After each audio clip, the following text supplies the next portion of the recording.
अस्सलाम वालेकुम dear students, मैं मोहम्मद कैस अली खान हूं और आप यूट्यूब चैनल देख रहे हैं जिसके ऊपर मैं वीडियोस अपलोड करता हूं मैट्रिक और इंटरमीडिएट के डिफरेंट सब्जेक्ट्स के। डियर स्टूडेंट्स, हमने फर्स्ट ईयर की केमिस्ट्री की न्यू बुक का पहला चैप्टर स्टार्ट किया हुआ है। पिछले लेक्चर के अंदर हमने एटॉमिक रेडियस और आयोनिक रेडियस को इन डिटेल डिस्कस कर लिया है।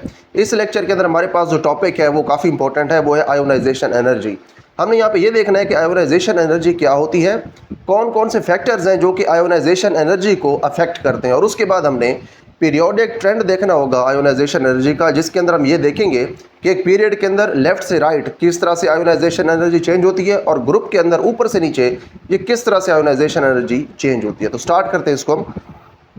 यहाँ पे हमारे पास हमारा टॉपिक है ionisation energy. The energy needed to remove one electron from each atom in 1 mole of atoms of the element in the gaseous state to form 1 mole of gaseous 1 positive ions is known as first ionization energy। अब देखिए यहाँ पे उन्होंने first ionization energy की definition बता दी है, काफ़ी बड़ा सेंटेंस है, इसको ब्रेक डाउन कर लेते हैं। यहाँ पे सबसे पहले आप ये देखें, the energy needed to remove 1 electron from each atom in 1 mole of atoms of the element. ठीक है, एक आपके पास एलिमेंट है, उस एलिमेंट के आपके पास 1 मोल एटम्स मौजूद हैं। ठीक है, 1 मोल एटम्स जो है वो क्या होते हैं वो देख लेते हैं। 1 मोल का मतलब होता है 6.02 इंटू 10⁻23। ठीक है, इतने जब आपके पास एटम्स होंगे तो आप कहेंगे ये आपके पास 1 मोल एटम्स हैं। तो 1 मोल यानी कि इतने एटम्स आपके पास होंगे किसी एक एलिमेंट के, उनमें से हर एटम में से आपने एक एक इलेक्ट्रॉन निकालना होगा। जब एक एक इलेक्ट्रॉन आप हर एटम से निकालेंगे तो इसको आप कहेंगे ये उसकी फर्स्ट आयोनाइजेशन एनर्जी है उस एलिमेंट की। ठीक है, और ये जो आपके पास एटम्स हैं जो कि 1 मोल है आपके पास, ये होंगे किस स्टेट के अंदर, ये होंगे गैसियस स्टेट के अंदर, जो चीज़ आगे लिखी हुई है। अब ये जो एलिमेंट के एटम्स हैं, atoms of the element in the gaseous state, ये गैसियस स्टेट के अंदर होंगे। जब आप एक इलेक्ट्रॉन इन सब में से एक एक इलेक्ट्रॉन निकाल लेंगे तो फिर होगा क्या, to form 1 mole of gaseous 1+ ions. तो फिर इनसे क्या बनेगा, 1 मोल बनेगा गैसियस 1+ आइंस का। अब देखिए आपके पास जो एटम्स हैं वो भी 1 मोल हैं। 1 मोल एटम्स में से हर एक एटम में से जब आप एक एक इलेक्ट्रॉन निकालते जाएंगे तो हर एक एटम जो है वो 1+ उसके ऊपर चार्ज आता जाएगा, तो फिर वो आइंस बनते जाएंगे। तो 1 मोल एटम्स थे, आपने हर एक में से इलेक्ट्रॉन निकाल दिया तो सारे के सारे आइंस बन जाएंगे। तो फिर 1 मोल ही आपके पास आइंस बन जाएंगे जिनके ऊपर 1+ चार्ज होगा। अब ये जो आपको एनर्जी चाहिए, द एनर्जी नीडेड, ठीक है, is known as first ionization energy. ठीक है, ये आपको जो एनर्जी चाहिए इसको आप कहते हैं फर्स्ट आयोनाइजेशन एनर्जी। अब जो हमारे पास बड़ा सेंटेंस है इसको हमने ब्रेक डाउन कर ले, इसको मज़ीद ब्रेक डाउन करते हैं। द एनर्जी नीडेड, ये और यहाँ तक, ठीक है, ये इसको आप फिलहाल करें स्किप। ठीक है, the energy needed is known as first ionization energy. ये जो एनर्जी आपको चाहिए ये कहलाती है फर्स्ट आयोनाइजेशन एनर्जी। अभी चाहिए क्यों, वो चीज़ उन्होंने यहाँ पे दरमियान में बताई है। देखें सेंटेंस काफ़ी बड़ा लिखा हुआ था, कुछ बच्चों की इंग्लिश इतनी अच्छी होती नहीं है, इसलिए मैंने कहा इसको ज़्यादा एक्सप्लेन कर दें। अच्छा जी, रिपीट कर देते हैं। एक आपको इलेक्ट्रॉन रिमूव करना है from each atom in 1 mole of atoms. 1 मोल जो है एटम्स का, उन एटम्स में से हर एक एटम में से आपने एक एक इलेक्ट्रॉन निकालना है ऑफ द एलिमेंट, उस एलिमेंट का, इन दी गैसियस स्टेट, और जो एलिमेंट है आपके पास वो है गैसियस स्टेट के अंदर, to form 1 mole of gaseous 1+ ions, और आइंस आपके पास बनेंगे 1 मोल और वो भी गैसियस स्टेट के अंदर होंगे। ठीक है, ये आपने याद रखना है कि जो एटम्स होते हैं जब आप आयोनाइजेशन एनर्जी किसी एलिमेंट की चेक करते हैं तो जो आपके पास एटम्स हैं वो सारे के सारे गैसियस स्टेट के अंदर होने चाहिए, और फिर जो आइंस बनेंगे वो भी गैसियस स्टेट के अंदर होंगे। Is known as first ionization energy, ये कहलाती है फर्स्ट आयोनाइजेशन एनर्जी। ठीक है, और उसके बाद इसको हम डिनोट करते हैं डेल एच I1 से। ठीक है, डेल एच का मतलब है चेंज इन एनर्जी, कितनी आप एनर्जी दे रहे हैं, और उसके बाद यहाँ पे इसके नीचे जो I लिखा हुआ है, इस I का मतलब है आयोनाइजेशन एनर्जी, और ये जो 1 है इसका मतलब है फर्स्ट आयोनाइजेशन एनर्जी। तो जब आप 1 मोल में से एक एक इलेक्ट्रॉन निकालेंगे हर एटम में से, तो आपके पास जो आइंस बनेंगे वो आपके पास ऐसे आइंस होंगे जिनके ऊपर +1 चार्ज होगा, और उसके बाद ये आपके पास कहलाएगी फर्स्ट आयोनाइजेशन एनर्जी। जब आप एक एक इलेक्ट्रॉन निकाल चुके होंगे तमाम एटम्स में से और वो आइंस बन चुके होंगे, फिर इन आइंस में से जब आप दूसरा इलेक्ट्रॉन रिमूव करेंगे सारे आइंस में से, तो उसके बाद ये कहलाएगी सेकंड आयोनाइजेशन एनर्जी, जो कि आपको सेकंड इलेक्ट्रॉन रिमूव करने के लिए चाहिए। और उसके बाद जब आप सेकंड इलेक्ट्रॉन रिमूव कर चुके होंगे और आपके पास ऐसे आइंस बन चुके होंगे जिनके ऊपर +2 चार्ज है, तो फिर जब आप तीसरा इलेक्ट्रॉन निकालने लगेंगे तो उस वक्त आपको जो एनर्जी चाहिए होगी उसको आप कहेंगे थर्ड आयोनाइजेशन एनर्जी। ये चीज़ अब यहाँ पे आगे देखते हैं। नेक्स्ट हमारे पास एक एग्जांपल है, यहाँ पे आपके पास है सोडियम, नीचे जो जी लिखा हुआ है इसका मतलब है गैशियस स्टेट के अंदर है। अब देखें सोडियम का आपके पास है 1 मोल गैशियस स्टेट के अंदर, उसमें से आपने जितने भी उसके एटम्स थे उन सब में से आपने एक एक इलेक्ट्रॉन निकाल दिया, तो पीछे आपके पास 1 मोल बच गया सोडियम प्लस आयंस का। ठीक है, पहले एटम्स थे, जब आपने हर एक में से एक एक इलेक्ट्रॉन निकाल दिया तो पीछे आपके पास बच गए आयंस, और ये भी गैशियस स्टेट के अंदर है। आयंस आ गए और आपके पास इलेक्ट्रॉन्स आ गए। उसके बाद आगे है del H I one. Del H का मतलब है ionisation energy, change in energy. उसके बाद आई का मतलब है आयोनाइजेशन एनर्जी और वन का मतलब है फर्स्ट आयोनाइजेशन एनर्जी। कितनी है आपके पास? सोडियम की फर्स्ट आयोनाइजेशन एनर्जी वो है 494 किलो जॉल पर मोल। अब देखें जो किलो जॉल है आपके पास, ये एनर्जी का यूनिट है। ठीक है, आपको 494 यानी कि 494 किलो जॉल एनर्जी चाहिए पर मोल, एक मोल के लिए। ठीक है, एक मोल के लिए आपको 494 किलो जॉल एनर्जी चाहिए, ताकि आप एक मोल गैशियस सोडियम में से हर एटम के अंदर एक एक इलेक्ट्रॉन जो है उसको निकाल सकें और आप उसको आयोनाइज कर सकें। ठीक है, उसके बाद नेक्स्ट हमारे पास एग्जांपल है कैल्शियम की। अब अगर आप कैल्शियम को देखें तो कैल्शियम जो है ये भी आपके पास गैशियस स्टेट के अंदर है।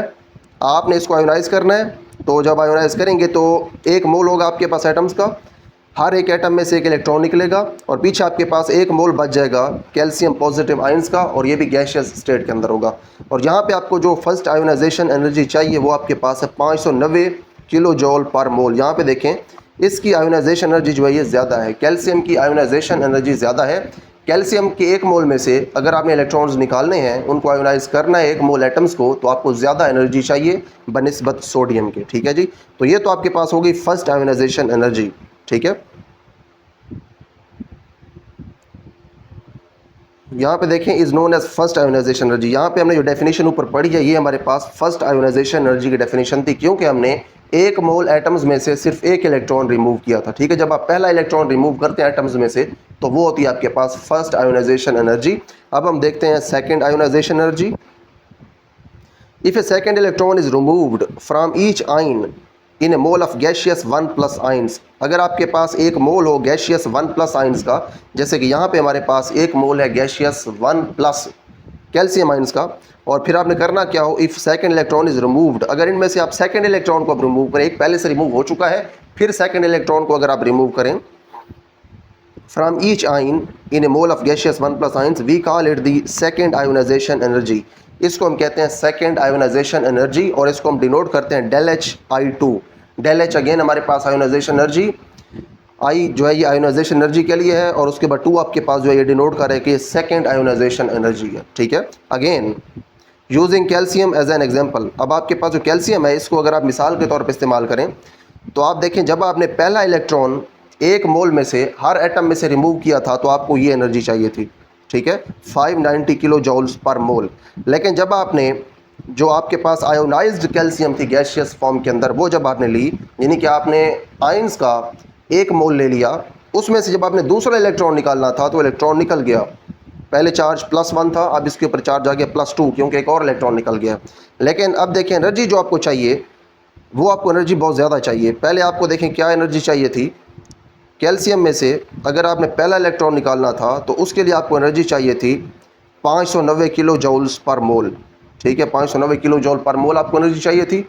लेकिन जब आपने दूसरा इलेक्ट्रॉन निकालना था तो आपके पास जो दूसरी आयोनाइजेशन एनर्जी है डेल एच आई टू, ये आपके पास है 1150 किलो जॉल पर मोल, यानी कि एक मोल के लिए आपको पहले से तकरीबन डबल एनर्जी अब चाहिए। डबल एनर्जी आप देंगे तो तभी आप दूसरा इलेक्ट्रॉन निकाल सकते हैं। ठीक है, तो यहाँ पे हमने ये देखा कि जो हमारे पास फर्स्ट आयोनाइजेशन एनर्जी होती है ये वो एनर्जी होती है जब हमने एक मोल गैशियस एटम्स में से एक एक इलेक्ट्रॉन निकाल के एक मोल आयंस बनाने होते हैं, वो होती है हमारे पास फर्स्ट आयोनाइजेशन एनर्जी। लेकिन जो हमारे पास सेकेंड आयोनाइजेशन एनर्जी होती है इसका मतलब होता है वो एनर्जी जो आपने एक मोल गैशियस +1 आयंस में से एक एक इलेक्ट्रॉन निकालने के लिए देनी पड़ती है आपको, वो होती है सेकेंड आयोनाइजेशन एनर्जी। ठीक है, तो यहाँ पे हमने देख ली कैल्शियम की सेकेंड आयोनाइजेशन एनर्जी। उसके बाद हम देखते हैं कैल्शियम की थर्ड आयोनाइजेशन एनर्जी। ठीक है, removal of a third electron from each ion in a mole of gaseous 2 plus ions corresponds to, अब यहाँ पे देखें इज़ नहीं आएगा, यहाँ पे ग्रामेटिकल मिस्टेक है, इज़ यहाँ पे स्किप कर दें।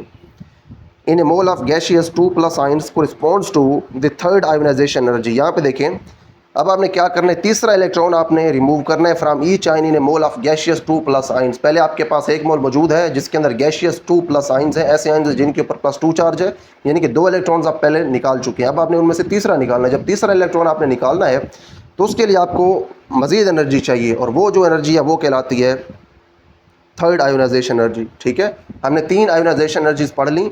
सबसे पहले हमने जो पढ़ी है वो हमारे पास है फर्स्ट आयोनाइजेशन एनर्जी। ठीक है, उसके बाद हमने जो पढ़ी है वो हमारे पास है सेकंड आयोनाइजेशन एनर्जी। उसके बाद हमने जो पढ़ी है वो हमारे पास है थर्ड आयोनाइजेशन एनर्जी, जो कि तीसरा इलेक्ट्रॉन निकालने के लिए चाहिए होती है। अब देखें, आपने जब पहला इलेक्ट्रॉन कैल्शियम में से निकाला तो आपको सिर्फ 590 किलो जॉल पर मोल एनर्जी चाहिए थी, थोड़ी एनर्जी चाहिए थी, क्योंकि आपके पास जो एटम्स थे वो न्यूट्रल थे। लेकिन जब आप इनमें से एक इलेक्ट्रॉन निकाल चुके हैं तो पीछे आपके पास जो एटम है ये बन गया पॉजिटिव। पॉजिटिव का क्या मतलब है कि इलेक्ट्रॉन्स कम हो गए हैं क्योंकि आपने इलेक्ट्रॉन एक निकाल दिया है, और प्रोटॉन्स हो गए ज़्यादा न्यूक्लियस के अंदर। जब न्यूक्लियस के अंदर प्रोटॉन ज़्यादा हो गए हैं, चार्ज न्यूक्लियस का हो गया ज़्यादा, तो वो बाहर वाले इलेक्ट्रॉनिक जो क्लाउड है उसको बहुत ज़्यादा अट्रैक्ट करेगा, तो दूसरा इलेक्ट्रॉन निकालना ज़्यादा मुश्किल हो जाएगा। ठीक है, तो इसीलिए दूसरी आपके पास जो आयोनाइजेशन एनर्जी थी वो थी 1150 किलो जॉल पर मोल। वो ज़्यादा मुश्किल था आपके लिए दूसरा इलेक्ट्रॉन निकालना। लेकिन जब आप दूसरा इलेक्ट्रॉन निकाल चुके होंगे तो जो एटम है आपके पास उसके ऊपर आ चुका है +2 चार्ज। ठीक है, यहाँ पे आप देख सकते हैं कि आपके पास जो कैल्शियम है इसके ऊपर अब आपके पास आ चुका है चार्ज +2, कैल्शियम 2+ लिखा हुआ है। जब देखें 2+ चार्ज आ चुका है तो इसका मतलब ये कि 2 इलेक्ट्रॉन्स कम हो गए हैं। 2 इलेक्ट्रॉन्स जब कम होंगे तो 2 प्रोटॉन्स उनकी निस्बत ज़्यादा हो जाएंगे। जब 2 प्रोटॉन्स हो गए ज़्यादा तो जो न्यूक्लियस है उसके ऊपर जो पॉजिटिव चार्ज है बहुत ज़्यादा हो गया।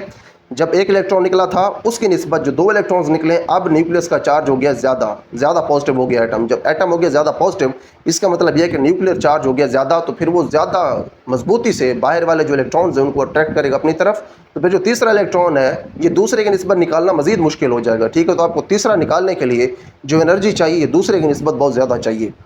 तो यहाँ पर इसीलिए जो आपके पास थर्ड आयोनाइजेशन एनर्जी है वो अगर आप देखें तो वो 5000 किलो जॉल के करीब है। ठीक है, आपके पास जो सेकंड आयोनाइजेशन एनर्जी थी कैल्शियम के लिए वो थी 1150 किलो जॉल्स पर मोल। लेकिन जब आपने 2+ आयन्स में से, यानी कि वो आयन्स जिनके ऊपर +2 चार्ज था, उनमें से जब आपने तीसरा इलेक्ट्रॉन निकाला है तो फिर आपको जो आयोनाइजेशन एनर्जी चाहिए थी ΔHi3 वो आपको चाहिए 4940 किलो जॉल पर मोल। आपको इससे तकरीबन 4-5 गुना ज़्यादा एनर्जी चाहिए दूसरे इलेक्ट्रॉन की निस्बत तीसरा इलेक्ट्रॉन निकालने के लिए। उसकी वजह मैंने पहले एक्सप्लेन कर दी है, क्योंकि जैसे जैसे आप इलेक्ट्रॉन्स निकालते जाते हैं जो प्रोटॉन्स हैं उनकी तादाद इलेक्ट्रॉन्स की निस्बत बढ़ती जाती है, क्योंकि प्रोटॉन्स तो बाहर नहीं निकलते, तो एटम जो है उसका न्यूक्लियस ज़्यादा पॉजिटिव होता जाता है और वो इलेक्ट्रॉन्स को ज़्यादा अट्रैक्ट करता जाता है, तो मज़ीद इलेक्ट्रॉन्स निकालना मुश्किल होता जाता है। तो यहाँ पर अगर आप कंपेयर करें तो पहले आपके पास जो आयोनाइजेशन एनर्जी थी उसकी निस्बत जो दूसरी थी वो तकरीबन डबल थी। ठीक है, सिर्फ 2 गुना ज़्यादा थी। लेकिन जब आपने दूसरी से शिफ्ट किया तीसरी आयोनाइजेशन एनर्जी के ऊपर तो वो 2 गुना ज़्यादा होने के बजाय तकरीबन 4-5 गुना ज़्यादा हो गई है। ठीक है, तो इस तरह से जैसे जैसे आप आयोनाइजेशन एनर्जीज जो हैं वो बढ़ाते जाएंगे, यानी कि आप जैसे जैसे ज़्यादा इलेक्ट्रॉन्स निकालते जाएंगे तो आपको सक्सेसिवली जो नेक्स्ट आयोनाइजेशन एनर्जीज चाहिए होंगी वो बहुत ज़्यादा होंगी, ज़्यादा बढ़ती जाएंगी। उसके बाद नेक्स्ट हमारे पास, अच्छा यहाँ पे देखिए हमने सोडियम के बारे में देखा, इसकी हमने सोडियम की फर्स्ट आयोनाइजेशन एनर्जी देखी। लेकिन जो कैल्शियम है इसमें से हमने 3 इलेक्ट्रॉन्स को रिमूव करके देखा, हमने कैल्शियम 3+ आयन जो है ये बना के देखा। उसके बाद नेक्स्ट हमारे पास लाइन है काफ़ी इंपॉर्टेंट, इसको देख लें। An element can have several ionization energies. एक आपके पास जो एलिमेंट है इसकी आयोनाइजेशन एनर्जीज एक से ज़्यादा हो सकती हैं, बहुत सारी हो सकती हैं, लेकिन कितनी हो सकती हैं उसके बारे में पता चलेगा इसके एटॉमिक नंबर से। The exact number corresponds to its atomic number. तो एग्जैक्ट जो तादाद है इसकी आयोनाइजेशन एनर्जीज की वो कोरिस्पॉन्ड करेगी इसके एटॉमिक नंबर से। एटॉमिक नंबर से देखें क्यों कोरिस्पॉन्ड करेगी, उसकी वजह ये है कि जो आपके पास इलेक्ट्रॉन्स की तादाद होती है वो प्रोटॉन्स की तादाद के बराबर होती है एक न्यूट्रल एटम के अंदर। तो एक न्यूट्रल एटम के अंदर अगर मौजूद है फॉर एग्जांपल 10 प्रोटॉन्स और आपके पास जो उसके शेल्स हैं फिर उनके अंदर भी 10 इलेक्ट्रॉन्स होंगे, क्योंकि प्रोटॉन्स और इलेक्ट्रॉन्स न्यूट्रल फॉर्म जो है उसके अंदर होते हैं बराबर। एग्जांपल के तौर पे ले लेते हैं, हमारे पास कोई नाइट्रोजन है, जो नाइट्रोजन है उसके जितने प्रोटॉन्स होंगे उतने ही उसके होंगे इलेक्ट्रॉन्स। तो जो नाइट्रोजन का एटॉमिक नंबर है उतने ही उसके अंदर होंगे इलेक्ट्रॉन्स, तो उतनी ही आपके पास नाइट्रोजन के लिए आयोनाइजेशन एनर्जीज मौजूद होंगी। अगर आपके पास किसी एटम का एटॉमिक नंबर है 8 तो उसके अंदर 8 ही इलेक्ट्रॉन्स होंगे। ठीक है, तो 8 इलेक्ट्रॉन्स ही आप उसमें से निकाल सकते हैं 1 बाई 1, 8 से ज़्यादा इलेक्ट्रॉन्स आप उसमें से नहीं निकाल सकते। इसीलिए तो 8 अगर उसका एटॉमिक नंबर है तो उसकी आयोनाइजेशन एनर्जीज भी 8 ही होंगी। 8 इलेक्ट्रॉन्स आप 1 बाई 1 निकालेंगे। लेकिन यहाँ पे देखें थ्योरेटिकली कहने के तो हम सारे इलेक्ट्रॉन्स निकाल सकते हैं, लेकिन उनको निकालना प्रैक्टिकली कितना मुश्किल है ये तो फिर जब निकाला जाएगा तब पता चलेगा। क्योंकि यहाँ पे हमने देख लिया कि पहला इलेक्ट्रॉन निकालना इतना मुश्किल नहीं है, दूसरा निकालना उससे थोड़ा ज़्यादा मुश्किल है, लेकिन तीसरा निकालना बहुत ज़्यादा मुश्किल है क्योंकि एनर्जी आपको ज़्यादा देनी पड़ती है। तो इस तरह जैसे जैसे आप इलेक्ट्रॉन्स बाकी निकालते जाएंगे तो बहुत ज़्यादा एनर्जीज जो है आपको किलो जॉल्स के अंदर वो देनी पड़ेंगी। और उसके बाद देखें, अच्छा ये तो आपके पास हो गया कि जो exact number of ionization energies हैं वो करस्पॉन्ड करेगा एटॉमिक नंबर से। एक एलिमेंट की आयोनाइजेशन एनर्जीज एक से ज़्यादा हो सकती हैं, लेकिन जितना उसका एटॉमिक नंबर होगा उतनी ही उसके आयोनाइजेशन एनर्जीज होंगी, क्योंकि 1 बाई 1 जो आप इलेक्ट्रॉन्स उसमें से निकालेंगे उतने ही आप इलेक्ट्रॉन्स निकाल सकते हैं जितने उसके अंदर इलेक्ट्रॉन्स हैं, और इलेक्ट्रॉन्स होते हैं एटॉमिक नंबर के बराबर। उसके बाद नेक्स्ट देखिए हमारे पास फैक्टर्स हैं, फैक्टर्स अफेक्टिंग दी आयोनाइजेशन एनर्जी। हमने अब वो फैक्टर्स देखने हैं जो कि आयोनाइजेशन एनर्जी को अफेक्ट करते हैं, यानी कि किन चीज़ों की वजह से आयोनाइजेशन एनर्जी कम होती है या ज़्यादा होती है, हमने अब ये देखना है। The magnitude of ionization energy of an element depends upon the following factors. नीचे कुछ अवामिल हैं जिनके ऊपर जो आयोनाइजेशन एनर्जी है किसी एलिमेंट की वो डिपेंड करती है। सबसे पहले हमारे पास है nuclear charge. Greater the effective nuclear charge greater is the electrostatic force of attraction. देखिए न्यूक्लियर चार्ज आपका जितना ज़्यादा होगा, ठीक है, तो आपकी जो इलेक्ट्रोस्टैटिक फोर्स ऑफ अट्रैक्शन है वो भी उतनी ही ज़्यादा होगी, ग्रेटर होगी। इलेक्ट्रोस्टैटिक फोर्स ऑफ अट्रैक्शन क्या है? न्यूक्लियस और इलेक्ट्रॉन्स के दरमियान फोर्स ऑफ अट्रैक्शन है। जितना ज़्यादा चार्ज होगा न्यूक्लियस के ऊपर उतना ज़्यादा अट्रैक्ट करेगा वो इलेक्ट्रॉन्स को, उनको निकालना उतना मुश्किल होगा, आपको ज़्यादा एनर्जी देनी पड़ेगी, जिसके रिजल्ट में जो आयोनाइजेशन एनर्जी है ये ज़्यादा हो जाएगी। More difficult is the removal of an electron from the atom. तो फिर यही बात जो हमने पहले कर दी है, एटम में से इलेक्ट्रॉन को निकालना मुश्किल हो जाएगा। फॉर दिस रीज़न, इसलिए ionization energy increases with an increase in the effective nuclear charge. तो इसलिए या इस वजह से जो आयोनाइजेशन एनर्जी आपके पास वो बढ़ जाती है with an increase in the effective nuclear charge. तो जैसे जैसे आपका न्यूक्लियर चार्ज बढ़ता है तो आयोनाइजेशन एनर्जी भी बढ़ती जाती है। तो हमने यहाँ पे देख लिया न्यूक्लियर चार्ज किस तरह से अफेक्ट करता है आयोनाइजेशन एनर्जी को। उसके बाद हमने देखना है साइज ऑफ द एटम और आइन। जो आपके पास एटम है या फिर आइन है, इसका जो साइज़ है ये कैसे अफेक्ट करता है आयोनाइजेशन एनर्जी को। In bigger atoms force of attraction between the nucleus and the outermost electrons is weaker. अगर आपके पास एटम्स होंगे बड़े, जो बड़ा एटम है उसके अंदर जो आपके पास फोर्स ऑफ अट्रैक्शन है न्यूक्लियस और आउटर मोस्ट इलेक्ट्रॉन्स के दरमियान वो कम होती है। उसकी वजह यह है कि डिस्टेंस बहुत ज़्यादा हो जाता है। देयरफॉर, तो इसलिए द आयोनाइजेशन एनर्जी डिक्रीजेज। तो आयोनाइजेशन एनर्जी जो है वो कम होती है as the size of the atom increases, जैसे जैसे एटम का साइज़ बढ़ता है। तो हमने पहले देखा न्यूक्लियर चार्ज ज़्यादा होगा तो इलेक्ट्रॉन्स को ज़्यादा वो एटम अट्रैक्ट करेगा, तो उनको निकालना मुश्किल होगा, आयोनाइजेशन एनर्जी फिर ज़्यादा होगी। लेकिन जो साइज़ ऑफ एटम है ये जैसे जैसे बड़ा होता जाता है, इलेक्ट्रॉन्स जो है वो दूर होते जाते हैं न्यूक्लियस से, उनके ऊपर न्यूक्लियस की जो अट्रैक्शन है वो कम होती जाती है, तो उनको फिर निकालना आसान होता है। तो इसके रिजल्ट में आयोनाइजेशन एनर्जी जो है वो कम हो जाती है। Therefore, the ionization energy decreases as the size of the atom increases. तो इसलिए जैसे जैसे एटम का साइज़ बढ़ता है आयोनाइजेशन एनर्जी कम होती है। And vice versa, vice versa का मतलब ये है इसका उलट। इसका उलट ये है कि जैसे जैसे एटम का साइज़ कम होता है तो आपके पास आयोनाइजेशन एनर्जी है ये बढ़ती है। ठीक है, दोनों एक दूसरे के उलट है। उसके बाद नेक्स्ट हमारे पास है इलेक्ट्रॉनिक अरेंजमेंट। ये बहुत इंपॉर्टेंट है, इसको आपने बड़ा ध्यान से देखना है। इलेक्ट्रॉनिक अरेंजमेंट के अंदर हम ये देखेंगे कि एक जो एटम है उसके अंदर जो इलेक्ट्रॉन्स हैं उनकी अरेंजमेंट किस तरह से आयोनाइजेशन एनर्जी को अफेक्ट करती है। It is observe that half filled and completely filled orbitals are stable. अब ये देखा गया कि आपके पास जो हाफ फिल्ड और कम्प्लीटली फिल्ड ऑर्बिटल्स होते हैं स्टेबल होते हैं। अब देखिए यहाँ पे हमारे पास वर्ड आ गया ऑर्बिटल, इसको पहले समझ लेते हैं। एक आपके पास होता है शेल, फिर शेल के अंदर होते हैं आपके पास सब शेल्स, और जो सब शेल्स होते हैं उनके अंदर आपके पास होते हैं ऑर्बिटल्स। तो ये उन ऑर्बिटल्स की बात हो रही है। अब देखिए फॉर एग्जांपल आपके पास जो नाइट्रोजन की यहाँ पे एग्जांपल लिखी हुई है, इसका पहला जो शेल है इसके अंदर सिर्फ एस सब शेल है, जो इसका दूसरा शेल है उसके अंदर दो सब शेल्स हैं एस और पी। लेकिन जो आपके पास पी है, इस पी सब शेल के अंदर तीन ऑर्बिटल्स हैं। ठीक है, एक आपके पास है 2px, एक आपके पास है 2py और एक आपके पास है 2pz ऑर्बिटल।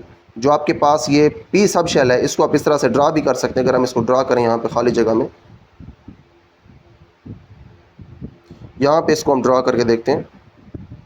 एक आपके पास x एक्सिस, ठीक है, ये आपके पास है y एक्सिस और ये आपके पास है z एक्सिस। ठीक है, इसको हम यहाँ पे लिख देते हैं, ये x एक्सिस है, ये ऊपर वाला हमारे पास y एक्सिस है और ये हमारे पास है z एक्सिस।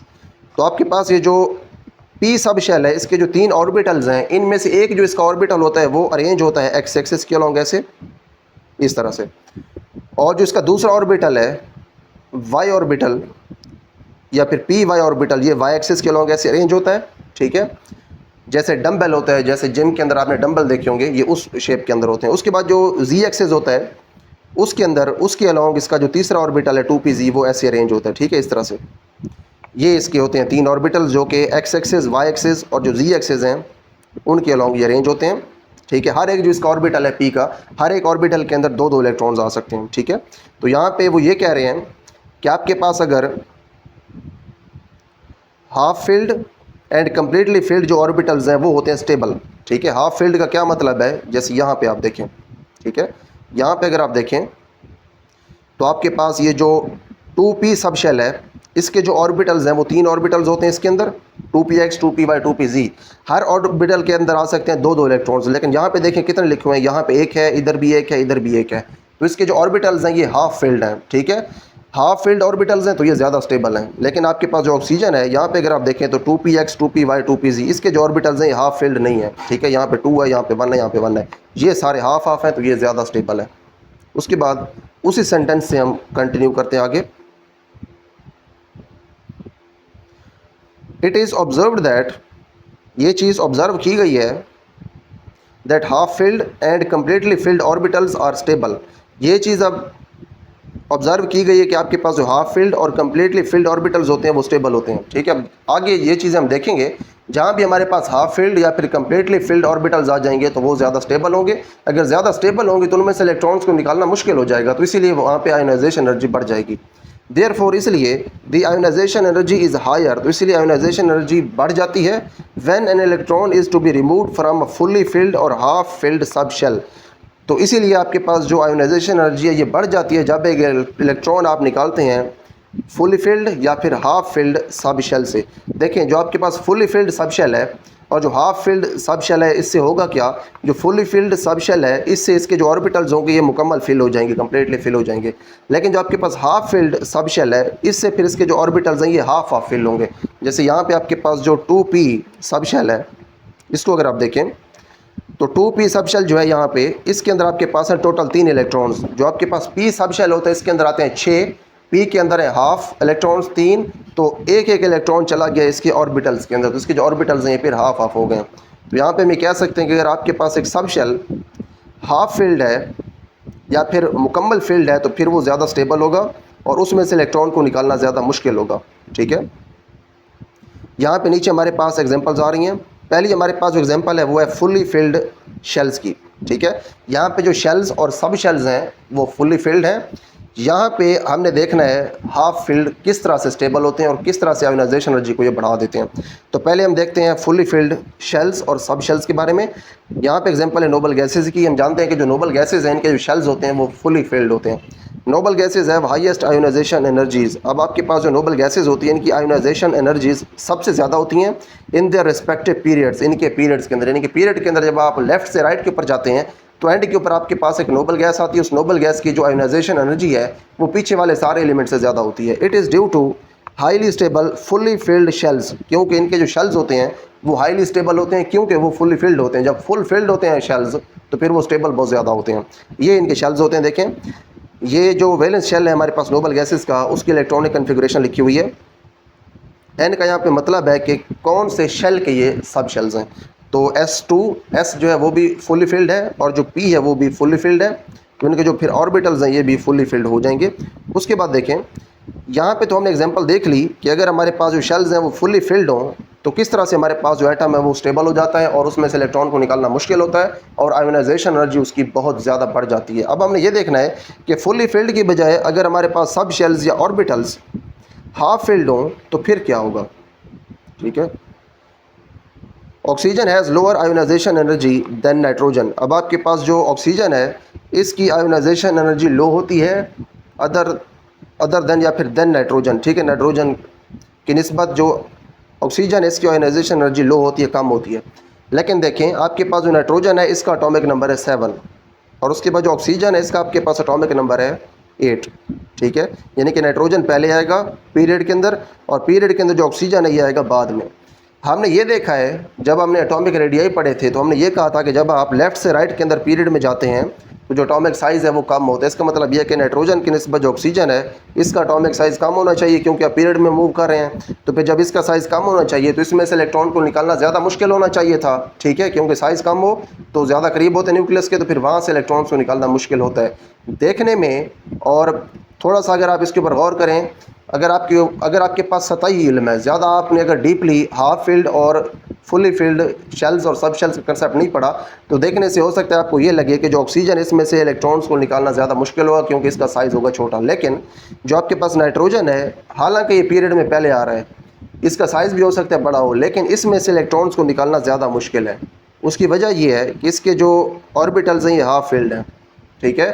हमने ये पढ़ा है कि जो हाफ फील्ड ऑर्बिटल्स होते हैं वो ज़्यादा स्टेबल होते हैं, क्योंकि इन ऑर्बिटल्स के अंदर दो दो इलेक्ट्रॉन्स आ सकते हैं, सब के अंदर एक एक इलेक्ट्रॉन है, हाफ फील्ड है ये, तो इसीलिए। या फिर आपका जो सब शेल है, पी सब शेल, वो हाफ फील्ड है, इसीलिए जो नाइट्रोजन है ये हाफ फील्ड सब शेल की वजह से ज़्यादा स्टेबल हो गया है, तो इसमें से फिर इलेक्ट्रॉन को निकालना ज़्यादा मुश्किल है।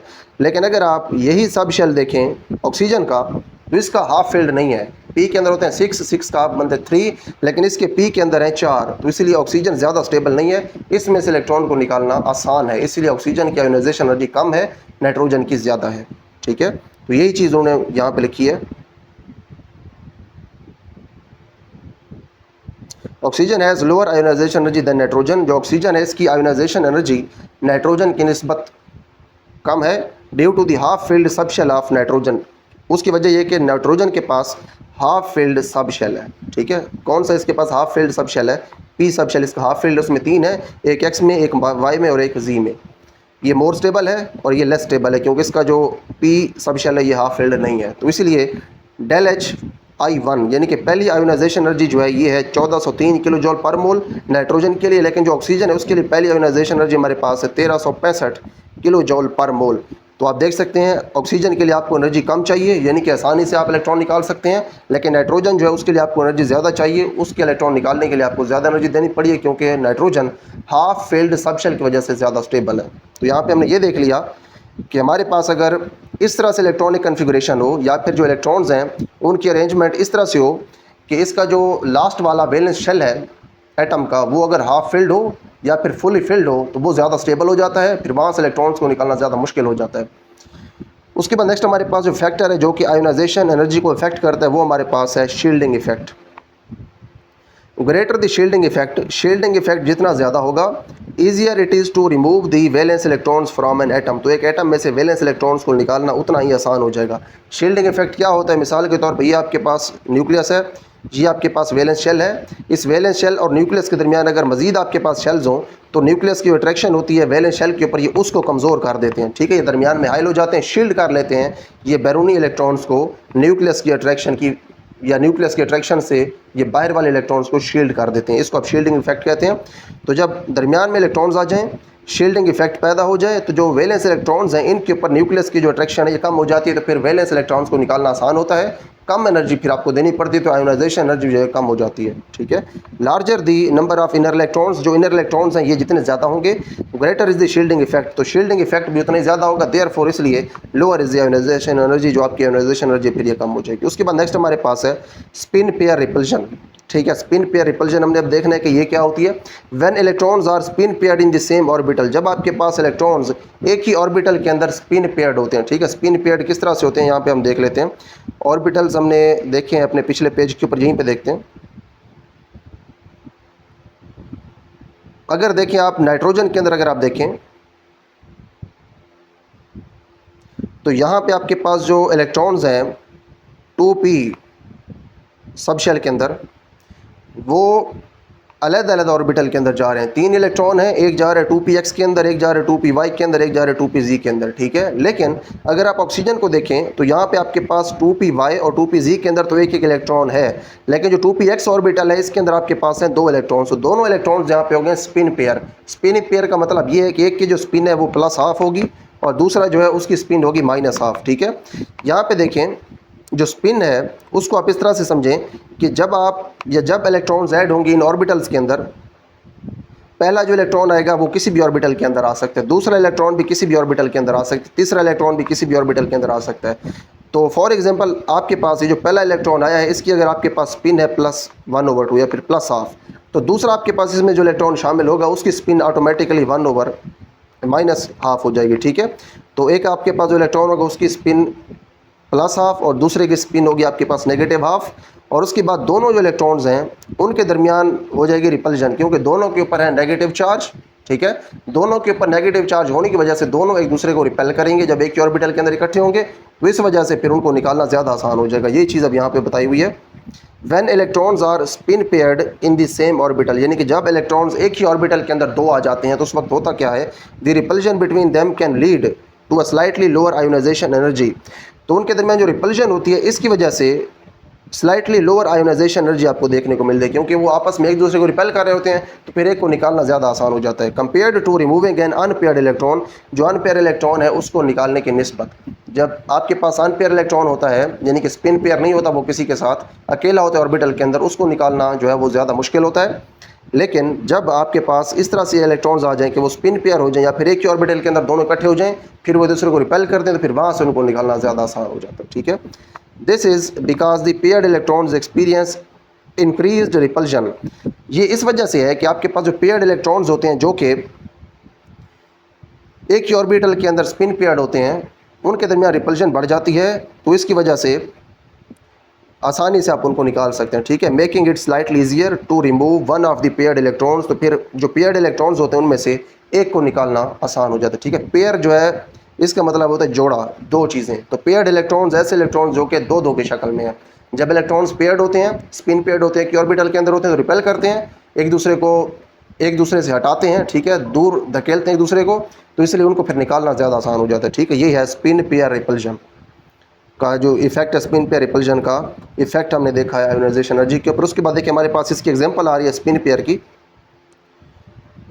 Manganese has 2 spin paired electrons in its 4s orbital. आपके पास जो मैंगनीज है इसका जो 4s ऑर्बिटल है इसके अंदर 2 स्पिन पेयर्ड इलेक्ट्रॉन्स हैं, ठीक है। 2 स्पिन पेयर्ड इलेक्ट्रॉन्स आ गए, हमें पता चल गया कि 2 स्पिन पेयर्ड इलेक्ट्रॉन्स हैं, तो ये भी साथ ऑब्वियस है कि इनके दरमियान फिर रिपल्जन भी होगी और एक दूसरे को दूर भी धकेलेंगे, तो इसलिए इनमें से एक को निकालना ज़्यादा आसान हो जाएगा, तो आयोनाइजेशन एनर्जी यहाँ पे कम हो जाएगी। The ionization energy to remove one of these paired electrons is relatively lower, तो फिर ये निस्बतन कम होगी आयोनाइजेशन एनर्जी इस पेयर इलेक्ट्रॉन को निकालने के लिए, due to the increased repulsion between the paired electrons. जो पेयर्ड इलेक्ट्रॉन्स हैं इनके दरमियान जो रिपल्शन है क्योंकि ज़्यादा होती है, तो इसलिए इनमें से एक को निकालना आसान होता है। अब देखिए यहाँ पे हमने एग्जांपल देखी है मैंगनीज़ की। जो मैंगनीज़ है इसका जो 4s ऑर्बिटल है इसके अंदर होते हैं 2 स्पिन पेयर्ड इलेक्ट्रॉन्स, दोनों पेयर्ड हैं, दोनों एक दूसरे को रिपेल करेंगे, उनमें से एक को निकालना हो जाएगा आसान। लेकिन इसकी निस्बत, मैंगनीज़ की निस्बत हमने अब देखना है क्रोमियम को, कि क्रोमियम के अंदर क्या होता है। इन कंट्रास्ट इसके बरक्स chromium has 1 unpaired electron in its 4s orbital. लेकिन आपके पास जो क्रोमियम है इसके 4s ऑर्बिटल के अंदर सिर्फ एक आपके पास होते हैं अनपेयर्ड इलेक्ट्रॉन। जब एक अनपेयर्ड इलेक्ट्रॉन होता है तो हम जानते हैं कि एक को 2 की निस्बत अकेले को निकालना ज़्यादा मुश्किल होता है, क्योंकि उसके साथ कोई रिपल्शन नहीं होती। Removing one of these unpaired electrons requires more energy, तो फिर इस अनपेयर इलेक्ट्रॉन को निकालने के लिए ज़्यादा एनर्जी आपको चाहिए, due to the absence of spin pairing repulsion. तो स्पिन पेयरिंग रिपल्जन जो है इसकी एब्सेंस की वजह से, क्योंकि यहाँ पे अब स्पिन पेयरिंग रिपल्जन नहीं है, कोई इसके साथ दूसरा पेयर्ड इलेक्ट्रॉन नहीं है जो इसको दूर धकेले, तो इसकी वजह से इसको हम आसानी से निकाल सके, तो इसलिए यहाँ पे इसको निकालना मुश्किल है, तो आयोनाइजेशन एनर्जी जो है ये बढ़ जाती है। अच्छा जी, उसके बाद यहाँ पे तो हमने इस पैराग्राफ के अंदर दोनों के दरमियान फ़र्क पढ़ लिया कि आपके पास जो मैंगनीज़ है उसके अंदर 4s ऑर्बिटल के अंदर आपके पास 2 स्पिन पेयर्ड इलेक्ट्रॉन्स होते हैं, तो क्योंकि स्पिन पेयर्ड हैं एक दूसरे को रिपेल करते हैं, उनमें से एक को निकालना हो गया आसान। और उसके बरक्स जो क्रोमियम है इसके अंदर स्पिन पेयर्ड इलेक्ट्रॉन नहीं होता, एक ही इलेक्ट्रॉन होता है जो कि अनपेयर होता है, फिर इसको निकालना होता है मुश्किल। दोनों के दरमियान हमने फ़र्क देख लिया कि मैंगनीज़ में से आप आसानी से निकाल सकते हैं स्पिन पेयरिंग रिपल्जन की वजह से, लेकिन जो क्रोमियम है इसके अंदर अकेला होता है तो इसको फिर निकालना होता है मुश्किल। तो अब हमने इसको देखना है प्रैक्टिकली इन दोनों की इलेक्ट्रॉनिक कन्फिगरेशन देख के, ठीक है। अब देखें यहाँ पे आपके पास जो क्रोमियम है उसकी लिखी हुई है इलेक्ट्रॉनिक कन्फिगरेशन पहले, और उसके बाद यहाँ पे आपके पास लिखी हुई है मैंगनीज़ जो है इसकी इलेक्ट्रॉनिक कन्फिगरेशन। अब जो क्रोमियम है इसकी इलेक्ट्रॉनिक कन्फिगरेशन के अंदर आप ये देखें कि इसका एटॉमिक नंबर है 24, तो इसके अंदर टोटल होंगे 24 इलेक्ट्रॉन। इसके अंदर जो टोटल 24 इलेक्ट्रॉन्स हैं इनमें से पहले इलेक्ट्रॉन्स हैं 18, पहले जो 18 इलेक्ट्रॉन्स हैं वो आपको इलेक्ट्रॉनिक कन्फिगरेशन शो करेंगी आर्गॉन की, क्योंकि जो आर्गॉन है इसका एटॉमिक नंबर होता है 18। और उसके बाद यहाँ पे जो मैंगनीज़ है इसके टोटल इलेक्ट्रॉन्स होंगे 25, क्योंकि इसका एटॉमिक नंबर है 25। तो इसीलिए इसके भी जो पहले 18 इलेक्ट्रॉन्स होंगे वो आर्गॉन जो नोबल गैस है उसकी इलेक्ट्रॉनिक कन्फिग्रेशन शो करेंगे। 18 इसके चले गए आर्गॉन की इसकी इलेक्ट्रॉनिक कन्फिग्रेशन के अंदर, और उसके बाद इसके 18 चले गए आर्गॉन वाली इलेक्ट्रॉनिक कन्फिग्रेशन के अंदर, ठीक है। तो वो यहाँ पे आ जाएंगे 18 और इसके 18 आ जाएंगे यहाँ पे। यानी कि जो कोर वाले इलेक्ट्रॉन्स होते हैं वैलेंस इलेक्ट्रॉन्स के अलावा वो इलेक्ट्रॉन्स जो कि इनसाइड होते हैं, वैलेंस शेल के दरमियान में होते हैं और न्यूक्लियस और वैलेंस शेल के दरमियान होते हैं, जो कि रिएक्शंस में पार्टिसिपेट नहीं करते, उनको हम कहते हैं कोर इलेक्ट्रॉन्स। तो वो जो कोर इलेक्ट्रॉन्स हैं इनके वो आर्गॉन वाली आपको इलेक्ट्रॉनिक कन्फिग्रेशन दोनों के अंदर शो करेंगे। आर्गॉन का एटॉमिक नंबर 18 है, तो इन दोनों के 18 जो इलेक्ट्रॉन्स हैं कोर वाले वो आपको आर्गॉन की जो इलेक्ट्रॉनिक कन्फिग्रेशन है वो शो करेंगे। वैसे उनकी आप इलेक्ट्रॉनिक कन्फिग्रेशन लिख सकते हैं, लेकिन क्योंकि वो आर्गॉन वाली सेम इलेक्ट्रॉनिक कन्फिग्रेशन है तो यहाँ पर उन्होंने सिंपली ब्रैकेट के अंदर आर्गॉन लिख दिया, ठीक है। ये मेथड होता है इलेक्ट्रॉनिक कन्फिग्रेशन को शॉर्ट तरीके से लिखने का। तो यहाँ पे देखें जो वैलेंस शेल है उनकी हमने यहाँ पे इनकी इलेक्ट्रॉनिक कन्फिग्रेशन देखनी है, काफ़ी इंपॉर्टेंट है, बल्कि इंपॉर्टेंट है हमारे लिए यही, क्योंकि यहाँ पे हमने देखना है कि स्टेबल कब है, अनस्टेबल कब है, स्पिन पेयर कब हो रही है, रिपल्शन कब नहीं हो रही, वही चीज़ हमने यहाँ पे देखनी है। अच्छा, उसके बाद अब ये देखें कि यहाँ पे आपके पास है 3d5 और यहाँ पे आपके पास है 3d5 और इसके अंदर टोटल 24, 18 यहाँ पे चले गए, 6 बाकी बच गए, तो 6 यहाँ पे आ गए, 5 इधर और 1 इधर, तो टोटल हो गए 6। इसके 25 में से 18 इधर आ गए आर्गॉन में या आर्गॉन की इलेक्ट्रॉनिक कन्फिग्रेशन में, और उसके बाद 7 बच गए, 7 में से 2 यहाँ पे आ गए यहाँ पे 4s में और 5 यहाँ पे आ गए 3d के अंदर, टोटल हो गए 7। अब उसके बाद आप ये सोच रहे होंगे कि जब हम इलेक्ट्रॉनिक कन्फिग्रेशन लिखते हैं तो एक जब हमारे पास शेल मुकम्मल होता है तो तभी हम जाते हैं दूसरे अगले शेल के अंदर, और ये भी हम जानते हैं कि जो डी है इसके अंदर टोटल आ सकते हैं 10 इलेक्ट्रॉन्स। तो फिर ये बात हो सकता है माइंड में आ जाए कि डी के अंदर 10 पूरे करने थे पहले, ठीक है। 10 अगर पूरे नहीं हो रहे थे, सिर्फ 6 ही थे, तो हम 6 के 6 पहले डी में ही लिखते, फिर अगर कोई बचता तो हम एस के अंदर लेके जाते। यहाँ पे तो बचना ही कोई नहीं था क्योंकि 6 थे तो वो सारे डी में जाते। और यहाँ भी आपके पास 7 थे टोटल, तो 7 हमने 3D के अंदर क्यों नहीं लिखे, हमने 4S के अंदर बाकी 2 क्यों लिख दिए। उसकी वजह यह कि आपके पास ये जो 2 सब शेल्स हैं 3D और 4S, अगर आप इनकी एनर्जी को नोट करें तो जो 4S है इसकी एनर्जी होती है कम, 3D की एनर्जी होती है ज़्यादा। तो जो इलेक्ट्रॉन्स हैं पहले ये जाते हैं 4S के अंदर, उसके बाद ये जाते हैं 3D के अंदर। इन दोनों के अंदर पहले जो, अच्छा एक काम हम यहाँ पे और करते हैं कि इसके अंदर हमारे पास थे 6 इलेक्ट्रॉन्स और यहाँ पे हमारे पास थे 7 इलेक्ट्रॉन्स। यहाँ पे हम लिखते हैं इसका 3D सब शेल और इसका 4S सब शेल, ये हमारे पास है क्रोमियम का, और इसका वैलेंस शेल हमारे पास जो मैंगनीज़ का वो भी यहाँ पे हम लिखते हैं, वो हमारे पास है 3D5 और उसके बाद हमारे पास है 5 ऊपर अभी नहीं लिखते, 3D है और हमारे पास है 4S। जो टोटल इनके इलेक्ट्रॉन्स हैं वो हम यहाँ पे लिख लेते हैं। जो हमारे पास क्रोमियम है इसके वैलेंस शेल के अंदर टोटल हैं 6 और जो आपके पास मैंगनीज़ है इसके पास टोटल हैं 7, तो वो हम यहाँ पे लिख लेते हैं। अब साइड के ऊपर इस चीज़ को आगे से हटा के हम ये देखते हैं कि हमने इनको वैलेंस शेल को फिल कैसे करना है, फिर आपको समझ आएगी कि इस तरह से डी के अंदर आधे आधे क्यों लिखे हुए हैं। अब देखें, सबसे पहले आपने करना ये है कि आपने ये जो 6 इलेक्ट्रॉन्स हैं इनमें से 2 इलेक्ट्रॉन्स आपने सबसे पहले देने हैं 4S को, क्योंकि 4S की एनर्जी कम होती है तो आपने 2 देने होते हैं 4S को। उसके बाद 2 जब आपने 6 में से 4S को दे दिए तो बाकी कितने बच गए, बाकी बच गए 4, तो आपने 4 दे दिए 3D को, ठीक है। 3D 4S के बाद फिल होता है। लेकिन यहाँ पे हमने ये देखा कि जो D है इसके अंदर अगर 4 इलेक्ट्रॉन्स आप डालेंगे तो ये ज़्यादा स्टेबल नहीं होगा। अगर D के अंदर हम डाल दें 5 इलेक्ट्रॉन्स तो D के अंदर टोटल 10 होते हैं, 10 में से अगर आपने 5 हाफ यानी कि D के अंदर डाले तो फिर D हो जाएगा ज़्यादा स्टेबल। 4 की निस्बत D के अंदर 5 हो तो फिर D होता है ज़्यादा स्टेबल। तो इसीलिए एक इलेक्ट्रॉन फिर इस 4S जो है इसमें से निकल के चला जाएगा 3D के अंदर, तो 3D जो है इसके अंदर हो जाएंगे आपके पास 5 इलेक्ट्रॉन्स, 3D 5 हो जाएगा। और 4S वाला क्योंकि एक चला गया है इसको 5 बनाने के लिए, हाफ कंप्लीट करने के लिए 3D में, तो फिर 4S जो है आपके पास इसके अंदर बच जाएगा 1 इलेक्ट्रॉन, ठीक है। इस वजह से 3D के अंदर 5 है। उसके बाद जब ये 7 इलेक्ट्रॉन्स हैं आपके पास दूसरे के, तो इनमें से 7 में से आपने सबसे पहले फिल करना है 4S को, तो 4S में आप 2 लिखेंगे, बाकी आपके पास बच गए 5, तो 5 आप यहाँ पे डालेंगे 3D के अंदर।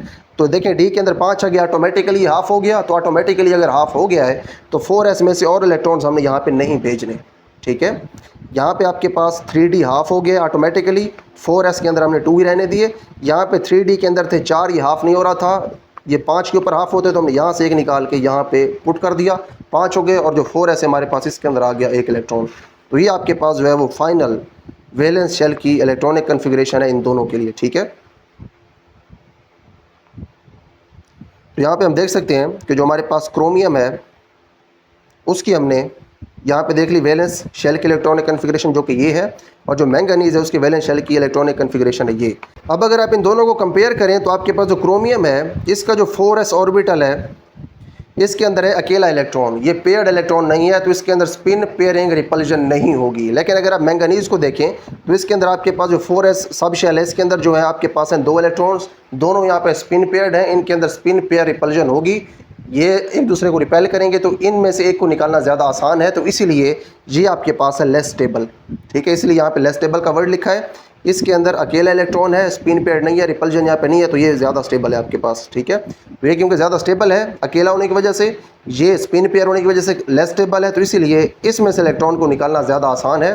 तो इसीलिए क्योंकि यहाँ से इलेक्ट्रॉन को निकालना ज़्यादा आसान है तो मैंगनीज जो है इसकी आयोनाइजेशन एनर्जी कम होगी, और इससे क्योंकि ज़्यादा स्टेबल, तो इसमें से इलेक्ट्रॉन को निकालना है ज़्यादा मुश्किल, तो इसीलिए आपके पास जो क्रोमियम है इसकी आयोनाइजेशन एनर्जी आपके पास होगी ज़्यादा। ठीक है, तो यही चीज़ हमने यहाँ पे अब देखी थी कि आपके पास जो मैंगनीज़ है इसकी जो आपके पास आयोनाइजेशन एनर्जी है ये रिलेटिवली लोअर है मैंगनीज़ की। ठीक है, रिलेटिवली लोअर है क्योंकि इंक्रीज्ड रिपल्जन है पेयर इलेक्ट्रॉन्स के अंदर मैंगनीज़ में, यहाँ पे ठीक है लेस स्टेबल है ये। और उसके बाद आपके पास जो क्रोमियम है इसके अंदर अनपेयर्ड इलेक्ट्रॉन्स हैं 4s ऑर्बिटल के अंदर। ठीक है, यही बात उन्होंने यहाँ पे की थी थ्योरी के अंदर। अगर आप दोबारा इसको देखें कि आपके पास जो इसका 4s ऑर्बिटल है इसके अंदर अनपेयर्ड इलेक्ट्रॉन्स हैं। ठीक है, यहाँ पे अगर देखें in contrast chromium has 1 unpaired electron in its 4s orbital, तो इसीलिए ये अकेला है, अनपेयर है, इसमें कोई रिपल्जन नहीं है, स्पिन पेयरिंग रिपल्जन नहीं है, तो इसीलिए ये फिर ज़्यादा स्टेबल है, इसको फिर निकालना ज़्यादा मुश्किल है। ठीक है जी, तो यहाँ पे देखिए हमारे पास ये जो फैक्टर्स थे आयोनाइजेशन एनर्जी के ऊपर अफेक्ट करने वाले, ये हमने सारे यहाँ पे देख लिए। यहाँ पे हमने ये देखा कि कौन कौन से फैक्टर्स हैं जो कि आयोनाइजेशन एनर्जी को अफेक्ट करते हैं। हमने सबसे पहले ये देखा कि जो न्यूक्लियर चार्ज है वो इसको अफेक्ट करता है, उसके बाद जो एटॉमिक साइज़ है वो आयोनाइजेशन एनर्जी को अफेक्ट करता है, उसके बाद हमने देखा कि जो इलेक्ट्रॉनिक अरेंजमेंट है वो भी इसको अफेक्ट करती है, उसके बाद हमने ये देखा कि जो स्पिन पेयरिंग रिपल्जन है वो भी अफेक्ट करती है आयोनाइजेशन एनर्जी को, और उसके बाद हमने स्टार्ट में ये देखा कि हमारे पास जो आयोनाइजेशन एनर्जी है वो डिफरेंट हो सकती है। आयोनाइजेशन एनर्जी जो exact number of ionization energies हैं ये डिपेंड करेगा किसी एटम के एटॉमिक नंबर के ऊपर। तो यहाँ पे देखिए हमारे पास यहाँ तक ये कंप्लीट हो गया है। अब उसके बाद नेक्स्ट हमने पीरियोडिक टेबल के अंदर आयोनाइजेशन एनर्जी का ट्रेंड देखना है। हमने अब ये देखना है कि पीरियड के अलॉन्ग और ग्रुप के अलॉन्ग ये जो आयोनाइजेशन एनर्जी है ये किस तरह से चेंज होती है। और उसके बाद हमने यहाँ पे एक बहुत इंपॉर्टेंट ग्राफ बना हुआ है, इसको भी देखना है। यहाँ से हमें जो पीरियोडिक टेबल है उसके अंदर आयोनाइजेशन एनर्जी का जो ट्रेंड है ये काफ़ी क्लियर हो जाएगा, और इस ग्राफ को हम कंप्लीटली समझेंगे कि इसमें बात क्या की गई है। तो स्टार्ट करते हैं इसको हम। यहाँ पे हमारे पास है periodic trends in ionization energy, यानी कि पीरियोडिक टेबल के अंदर जो आयोनाइजेशन एनर्जी है ग्रुप और पीरियड के अलॉन्ग ये किस तरह से चेंज होती है। Going down in a group, जब आप एक ग्रुप के अंदर ऊपर से नीचे जाते हैं, ठीक है, ionisation energy decreases from top to bottom, तो ऊपर से नीचे जो आपकी आयोनाइजेशन एनर्जी है ये कम होती है due to increase in the atomic size, क्योंकि एटॉमिक साइज़ जो है बढ़ जाता है, एंड शील्डिंग इफेक्ट, और जो शील्डिंग इफेक्ट है ये भी बढ़ जाते हैं। उसकी वजह ये कि नए शेल्स ऐड होते हैं जब आप ऊपर से नीचे आते हैं। जब आप ऊपर से नीचे आते हैं तो नए शेल्स ऐड होते हैं, एटम का साइज़ बढ़ जाता है और शील्डिंग इफेक्ट भी बढ़ जाता है। इसीलिए जो एंड वाले आपके पास वैलेंस इलेक्ट्रॉन्स होते हैं उनके ऊपर न्यूक्लियस की जो अट्रैक्शन है वो कम हो जाती है, तो उनको निकालना आसान होता है। जब निकालना आसान है तो फिर आपको कम एनर्जी देनी पड़ती है उनको निकालने के लिए, तो इसलिए आपकी आयोनाइजेशन एनर्जी कम हो जाती है जब आप ग्रुप के अंदर ऊपर से नीचे आते हैं। इन ग्रुप 1, पहले ग्रुप के अंदर the ionisation energies decrease in the following order. Example आपको दी गई है कि पहले ग्रुप के अंदर जो आयोनाइजेशन एनर्जीज़ हैं ये इस तरह से कम होती हैं। सबसे ज़्यादा होती है लिथियम की, उसके बाद होती है सोडियम की, उसके बाद पोटेशियम की, रुबिडियम की और सीजियम की। ठीक है, जो स्टार्ट वाला हाइड्रोजन उसको स्किप कर दिया है क्योंकि वो इनके जैसा नहीं है, वो नॉन मेटल है। उसके बाद नेक्स्ट हमारे पास लिखा हुआ है पीरियड के बारे में। In moving from left to right across a period, एक जो पीरियड है आपके पास उसके अंदर अगर आप लेफ़्ट से राइट के ऊपर मूव करते हैं, number of shells remains unchanged, तो हम जानते हैं कि जो शेल्स हैं वो चेंज नहीं होते पीरियड के अंदर। जितने शेल्स हैं तमाम एलिमेंट्स के जो शेल्स हैं वो सेम रहते हैं। While the effective nuclear charge increases, लेकिन जो न्यूक्लियर चार्ज है वो बढ़ जाता है क्योंकि एटॉमिक नंबर तो बढ़ रहा है ना, एक एक करके एटॉमिक नंबर बढ़ रहा है सारे एलिमेंट्स का पीरियड के अंदर।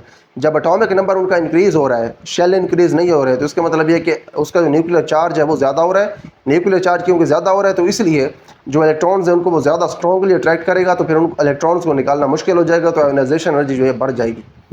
देयरफॉर इसीलिए the ionization energy increases from left to right, तो इसीलिए एक पीरियड के अंदर लेफ्ट से राइट जो आयोनाइजेशन एनर्जी ये बढ़ जाती है, यानी कि लेफ्ट के ऊपर कम होगी, जैसे जैसे आप राइट की तरफ जाएंगे तो ये ज़्यादा होती जाएगी। उसके बाद नेक्स्ट हमारे पास नीचे कुछ लाइंस लिखी हुई हैं, ये ग्राफ के बारे में है, इनको देखते हैं। The trend of ionization energies of period 1 to 3, period 1 से लेकर पीरियड 3 तक जो आयोनाइजेशन एनर्जीज का ट्रेंड है is shown in figure 1.5। Figure 1.5 जो ऊपर यहाँ पे ग्राफ बना हुआ है इसके अंदर ये दिखाया गया ट्रेंड, इसको हम यहाँ पे अभी देखते हैं डिटेल में ग्राफ को। It shows that noble gases have the highest values of ionization energy, ये चीज़ ये जाहिर करती है कि आपके पास जो नोबल गैसेज हैं इनकी आयोनाइजेशन एनर्जी की जो वैल्यूज़ हैं सबसे ज़्यादा होती हैं। उसकी वजह क्या है? Due to complete outermost shell in them, क्योंकि उनके अंदर जो आउटर मोस्ट शेल होता है वो कंप्लीट होता है। The removal of electron is extremely difficult, तो इसीलिए वहाँ से इलेक्ट्रॉन्स जो उनको निकालना बहुत मुश्किल होता है। Whereas alkali metals have lowest values of ionization energy, लेकिन आपके पास जो अल्कली मेटल्स हैं इनकी आयोनाइजेशन एनर्जी सबसे कम होती हैं क्योंकि इनमें से इलेक्ट्रॉन को निकालना आसान होता है। उसके बाद नेक्स्ट हम ग्राफ देख लेते हैं, काफ़ी इंपॉर्टेंट ग्राफ है। इसके अंदर अगर आप देखें तो आपको एक्स एक्सिस के लॉन्ग जो चीज़ गिवन है वो एटॉमिक नंबर है, ठीक है, और उसके बाद वाई एक्सिस के लॉन्ग आपको गिवन है आयोनाइजेशन एनर्जी। तो इसका मतलब ये है कि आपके पास ये जो ग्राफ है इसके अंदर एक्स एक्सिस के अलॉन्ग एटॉमिक नंबर अरेंज किया हुआ है। तो पहले जो एटॉमिक नंबर 1 है, जिस एलिमेंट का एटॉमिक नंबर 1 है वो हाइड्रोजन है, तो सबसे पहले देखें हाइड्रोजन की आयोनाइजेशन एनर्जी उन्होंने बताई है। उसके बाद दूसरा एटॉमिक नंबर जो एटॉमिक नंबर 2 वो होता है हीलियम का, तो उसके बाद हीलियम की आयोनाइजेशन एनर्जी यहाँ पे है, ये ज़्यादा है, ठीक है। उसके बाद तीसरा एटॉमिक नंबर हमारे पास होता है लिथियम का, तो उसके बाद हमारे पास लिथियम की आयोनाइजेशन एनर्जी इतनी है, ठीक है। आयोनाइजेशन एनर्जी हमें यहाँ पे वाई एक्सिस के अलॉन्ग गिवन है, तो जितना ऊंचा डॉट है किसी एलिमेंट का उतनी ज़्यादा उसकी आयोनाइजेशन एनर्जी है, ठीक है। तो अगर हम कंपेयर करें तो नाइट्रोजन जो है इसका डॉट क्योंकि ऊंचा है तो इसकी आयोनाइजेशन एनर्जी ऑक्सीजन की निस्बत ज़्यादा है, ऑक्सीजन का डॉट नीचा है तो ऑक्सीजन की आयोनाइजेशन एनर्जी कम है। तो देखिए यहाँ पे उन्होंने हमें नीचे वाले पैराग्राफ के अंदर इसके बारे में जो चीज़ बताई है वो ये है कि यहाँ पे 3 हमारे पास जो पीरियड्स हैं, पहले 3 पीरियड्स पीरियड 1, 2 और 3, उनका जो ट्रेंड है आयोनाइजेशन एनर्जी का वो उन्होंने हमें यहाँ पे बताया हुआ है लेफ्ट से राइट के ऊपर कि किस तरह से चेंज होती है। देखिए पहला आपके पास जो पीरियड है उसके अंदर 2 होते हैं, सिर्फ हाइड्रोजन और हीलियम। लेफ़्ट से राइट आयोनाइजेशन एनर्जी बढ़ रही है, हाइड्रोजन की कम है और हीलियम की ज़्यादा है। उसके बाद जब आप आते हैं दूसरे पीरियड के अंदर तो आपके पास जो आयोनाइजेशन एनर्जी है वो पीरियड के अंदर लेफ़्ट से राइट के ऊपर इंक्रीज़ हो रही है, ठीक है। जो लेफ़्ट के ऊपर आपके पास एलिमेंट है लिथियम उसकी कम है, उसके बाद बेरिलियम की है, उसके बाद बोरॉन की इससे कम है, ये नोट करें। एटॉमिक नंबर बेरिलियम का कम है, बोरॉन का एटॉमिक नंबर है ज़्यादा। जो बोरॉन है वो बेरिलियम के बाद आता है पीरियोडिक टेबल के अंदर, तो पीरियड आपके पास जो होता है उसके अंदर जो बेरिलियम है वो आता है पहले और जो बोरॉन है ये आता है बाद में। हम जानते हैं कि जब आप पीरियड के अंदर मूव करते हैं तो जो एटॉमिक साइज़ है पहले ज़्यादा होते हैं बाद में होते हैं कम। तो जो आपके पास बेरिलियम है इसका एटॉमिक साइज़ ज़्यादा होगा, लेकिन जो बोरॉन है इसका कम होगा क्योंकि ये बाद में आ रहा है। लेकिन इसके बावजूद यहाँ से इलेक्ट्रॉन्स को निकालना मुश्किल है। जो बेरिलियम है जिसका एटॉमिक साइज़ ज़्यादा है इसमें से इलेक्ट्रॉन्स को निकालना मुश्किल है, तो इसलिए इसकी आयोनाइजेशन एनर्जी होगी ज़्यादा। इसकी वजह क्या है, क्यों मुश्किल है, ये जब इसके बाद हम सॉल्व करेंगे क्विक चेक को, तो उस क्विक चेक के अंदर जो सवाल हैं उनको सॉल्व करते हुए हम ये चीज़ देखेंगे कि आम तौर पे होना तो ये चाहिए था कि जो हमारे पास ये बेरिलियम है पीरियड के अंदर जब हम ट्रैवल कर रहे हैं इस पीरियड के अंदर तो एक तरतीब होनी चाहिए थी। सबसे पहले लिथियम होनी चाहिए थी, उसके बाद बेरिलियम, फिर उसके बाद जो बोरॉन है इसकी आयोनाइजेशन एनर्जी बेरिलियम से ज़्यादा होनी चाहिए लेकिन इसकी कम है। उसके बाद है कार्बन, उसके बाद है नाइट्रोजन, उसके बाद देखिए ऑक्सीजन की आयोनाइजेशन एनर्जी नाइट्रोजन से कम हो गई है, ठीक है। अब ये क्यों कम हो गई है ये भी हम क्विक चेक वाले पोर्शन के अंदर देखेंगे। उसके बाद हमारे पास फ्लोरीन है और उसके बाद हमारे पास है नियोन नोबल गैस। उसके बाद जब आप आते हैं पीरियड 3 के अंदर तो यहाँ पे भी वही ट्रेंड है। आम तौर पे जनरली जो आपकी आयोनाइजेशन एनर्जी आप जैसे जैसे पीरियड के अंदर आगे प्रोसीड कर रहे हैं तो ये एनर्जी बढ़ रही है क्योंकि डॉट्स हैं ये ऊपर जा रहे हैं, ऊपर जब डॉट्स जाते हैं तो इसका मतलब एनर्जी ज़्यादा हो रही है। लेकिन यहाँ पे भी एक्सेप्शन मौजूद है। यहाँ पे एक्सेप्शन है हमारे पास मैग्नीशियम की। जो मैग्नीशियम है इसकी आयोनाइजेशन एनर्जी एलुमिनियम से बज़ाहिर कम होनी चाहिए थी, ठीक है, क्योंकि एलुमिनियम बाद में आ रहा है पीरियड के अंदर। लेकिन मैग्नीशियम जो है इसकी जो हमारे पास आयोनाइजेशन एनर्जी है ये ज़्यादा है। क्यों ज़्यादा है ये भी हम क्विक चेक वाला जो पोर्शन है उसके अंदर देखेंगे। उसके बाद हमारे पास है सिलिकॉन, फास्फोरस, सल्फ़र, क्लोरीन और आर्गोन। उसके बाद आपके पास जो पीरियड 4 है वो स्टार्ट हो जाता है। उसके अंदर आपके पास है पोटेशियम, कैल्शियम, ठीक है। तो ये जो आपके पास बेसिकली ये ग्राफ है ये इन 3 पीरियड्स के लिए 1, 2 और 3, ठीक है। यहाँ पे हम देख सकते हैं कि पीरियड के लॉन्ग जब आप लेफ़्ट से राइट के ऊपर मूव करते हैं तो आपकी जो आयोनाइजेशन एनर्जीज़ हैं ये ज़्यादा होती हैं, लेकिन यहाँ पे कुछ एक्सेप्शंस भी हैं, ठीक है। जैसे कि आपके पास बेरिलियम और बोरॉन है, नाइट्रोजन और ऑक्सीजन है, उसी तरह से मैग्नीशियम और एल्यूमिनियम है। ये क्यों एक्सेप्शन है ये हम देखते हैं अपने क्विक चेक वाले पोर्शन के अंदर। तो अब उसके बाद देखते हैं हम अपना क्विक चेक वाला पोर्शन। उसके बाद नेक्स्ट है हमारे पास क्विक चेक 1.4। इसके अंदर हमने वो सारे कंसेप्ट इस्तेमाल करने हैं जो हमने अब आयोनाइजेशन एनर्जी वाले सेक्शन के अंदर कंसेप्ट देखे हैं। तो पहला हमारे पास क्वेश्चन है, explain with reasoning the following facts about ionization energy. अब जो आयोनाइजेशन एनर्जी है उसके बारे में जो ये नीचे फैक्ट्स लिखे हुए हैं इनको आपने रीजनिंग के साथ एक्सप्लेन करना है, यानी कि रीज़न आपने देनी है, ऐसे आपने बता नहीं देना। पहला आपके पास यहाँ पे पार्ट ये है, first ionization energy of boron is lesser than beryllium. जो बोरॉन है इसकी फर्स्ट आयोनाइजेशन एनर्जी लेस है, किसके निस्बत? बेरिलियम के निस्बत, यानी कि बेरिलियम की ज़्यादा है और बोरॉन की कम है। अब ऐसा क्यों है यहाँ पे हम देखते हैं ग्राफ के अंदर, दोबारा देखें। यहाँ पे देखिए आपके पास है बेरिलियम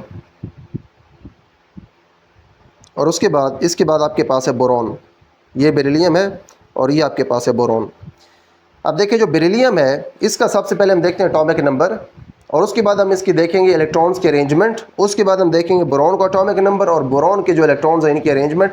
यहाँ से हमें जवाब मिलेगा कि जो बोरॉन है इसकी आयोनाइजेशन एनर्जी थोड़ी क्यों है और बेरिलियम की ज़्यादा क्यों है। अब देखें हाइड्रोजन जो है इसका एटॉमिक नंबर 1 है, इसके अंदर 1 इलेक्ट्रॉन होगा। हीलियम के अंदर होंगे 2 इलेक्ट्रॉन्स और जो लिथियम इसके अंदर होंगे 3 इलेक्ट्रॉन्स।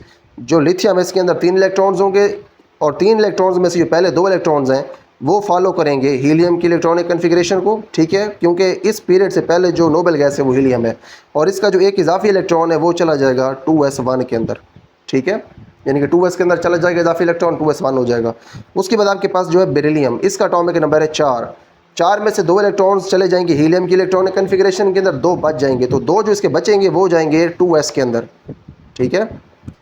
उसके बाद आप देखें बोरॉन को, जो बोरॉन है इसका एटॉमिक नंबर आपके पास है 5 एटॉमिक नंबर है, तो इसके अंदर जो इलेक्ट्रॉन्स होंगे वो भी 5 होंगे। 5 में से 2 इलेक्ट्रॉन्स हैं ये तो चले जाएंगे हीलियम की इलेक्ट्रॉनिक कन्फिग्रेशन के अंदर, ठीक है, बाकी बच गए इसके 3 में से 2 इलेक्ट्रॉन्स चले जाएंगे 2s के अंदर और बाकी जो इसका एक बच जाएगा वो जाएगा 2p के अंदर, 2p1। अब यहाँ पे अगर आप देखें तो आपके पास जो बेरिलियम है उसकी आपने जो इलेक्ट्रॉनिक कन्फिग्रेशन लिखी है वो ये है, ठीक है। बेरिलियम की इलेक्ट्रॉनिक कन्फिग्रेशन ये है Be की, और जो बोरॉन है उसकी इलेक्ट्रॉनिक कन्फिग्रेशन है आपके पास ये। जब आपने क्विक चेक वाले सवाल का जवाब देना है तो आपने इन दोनों की इलेक्ट्रॉनिक कन्फिग्रेशन लिखनी है। तो आपने कहना है electronic configuration of beryllium is this and electronic configuration of boron is this. यहाँ पे अगर आप देखें तो आपके पास जो 2s सब शेल है बेरिलियम का, इसके अंदर है 2 इलेक्ट्रॉन्स, ये कंप्लीट है। हम जानते हैं कि आपके पास सब शेल्स या ऑर्बिटल्स जब कंप्लीट होते हैं या हाफ फिल्ड होते हैं तो उस वक्त वो ज़्यादा स्टेबल होते हैं, उनमें से इलेक्ट्रॉन्स को निकालना मुश्किल होता है, क्योंकि इसका जो सब शेल 2s है ये कम्प्लीटली फिल्ड है, इसमें से इलेक्ट्रॉन को निकालना ज़्यादा मुश्किल है, आपको ज़्यादा एनर्जी देना पड़ेगी। इसीलिए जो आपके पास बेरिलियम है इसकी आयोनाइजेशन एनर्जी ज़्यादा है, इसीलिए ये ग्राफ में ऊपर लिखा हुआ है। लेकिन आपके पास जो बोरॉन है इसके अंदर अगर आप देखें तो आपके पास है 2s2 और 2p1। यहाँ पे जो 2p1 है या फिर इसका जो 2p सब शेल है, ना ये फुली फिल्ड है, ना इसके अंदर 6 इलेक्ट्रॉन्स है, ना ये हाफ फिल्ड है, ना इसके अंदर 3 इलेक्ट्रॉन है। 6 होते तो मुकम्मल होता, 3 होते तो हाफ होता, 6 होते तब भी स्टेबल होता, 3 होते तब भी स्टेबल होता, लेकिन ना इसमें 6 है ना इसमें 3 है। इसके अंदर है सिर्फ 1 इलेक्ट्रॉन, इसलिए स्टेबल नहीं है, इसलिए यहाँ से इलेक्ट्रॉन निकालना ज़्यादा आसान है, थोड़ी एनर्जी देनी पड़ेगी, इसीलिए इसकी आयोनाइजेशन एनर्जी कम है, इसीलिए आपने इसको नीचे लिखा है, इसका डॉट आपने नीचे लगाया है क्योंकि इसके जो इलेक्ट्रॉन्स हैं वो कम स्टेबल हैं। और जो बेरिलियम है इसका क्योंकि जो सब शेल है वैलेंस शेल के अंदर वो ज़्यादा स्टेबल है, वो फुल है, इसीलिए यहाँ से इलेक्ट्रॉन्स को निकालना मुश्किल है, तो ये इसकी आयोनाइजेशन एनर्जी है ज़्यादा। तो यहाँ पे आप ये दोनों इलेक्ट्रॉनिक कन्फिग्रेशंस लिखेंगे और उसके बाद आपका जो पहला पार्ट है क्विक चेक का, इसका जो आंसर है ये बता देंगे, ठीक है। यही उन्होंने पूछा है, explain why first ionization energy of boron is lesser than beryllium. तो रीज़न हमने वहाँ पे देख ली कि जो आपके पास बोरॉन है ये ज़्यादा स्टेबल नहीं है, ठीक है, लेकिन जो बेरिलियम है वो ज़्यादा स्टेबल है क्योंकि इसका जो वैलेंस शेल है उसके अंदर जो 2s सब शेल है वो कम्प्लीटली फिल्ड है। कम्प्लीटली फिल्ड होने की वजह से वो ज़्यादा स्टेबल है, लेकिन जो बोरॉन है इसका जो सब शेल है 2p उसके अंदर सिर्फ 1 इलेक्ट्रॉन है, ना वो p हाफ फिल्ड है ना ही फुल फिल्ड है, इसलिए वो ज़्यादा स्टेबल नहीं है, ठीक है। तो वहाँ से इलेक्ट्रॉन्स को निकालना आसान है, इसलिए बोरॉन जो है वो उसकी आयोनाइजेशन एनर्जी लेस होती है। उसके बाद हमारे पास हमारा सेकंड क्वेश्चन है, first ionization energy of aluminium is lower than magnesium. Again वही रीज़न होगी, एल्यूमिनियम जो है उसकी फर्स्ट आयोनाइजेशन एनर्जी मैग्नीशियम से लोअर क्यों है, ठीक है। यहाँ पे ग्राफ दोबारा देखते हैं। यहाँ पे अगर आप देखें